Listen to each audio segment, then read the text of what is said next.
Kahit panahon na ng tag-ulan, welcome pa rin ang mga turista sa tinaguriang summer capital of the Philippines, ang Baguio City. Sa katunayan, isinusulong ng Department of Tourism Cordillera ang culture of travel all season sa naturang sikat na tourism destination. Si Christine Bornolia sa Baway sa sentro ng balita.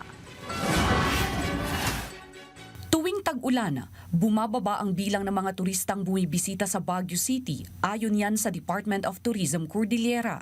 Naapektuhan ang kita ng mga negosyong umaasa sa turismo, lalo na ang mga maliliit na negosyo.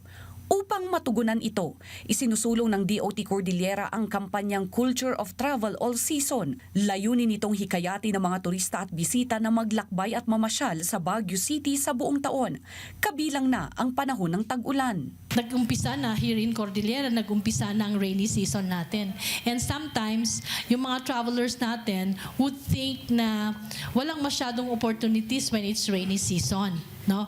But in the campaign that we will do, we will have to promote the culture of travel na all season.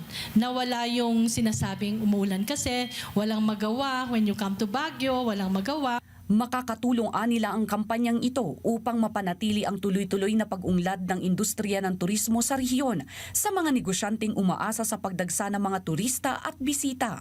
Because the rainy season can also be an opportunity for people to come and then rest, no? And then enjoy the misty, the cloudy, the rainy, the OOTD, when you are wearing your boots, maybe wearing your jackets. Ayon naman sa Hotel and Restaurant Association of Baguio, hindi lamang mga outdoor activity ang maaaring ialok sa mga turistang bibisita sa lungsod.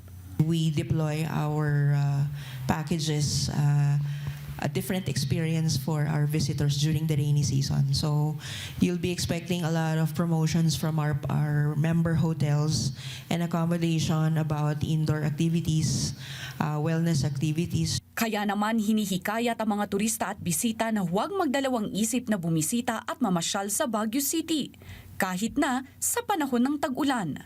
Christine Bornolia sa Baway para sa Bayan.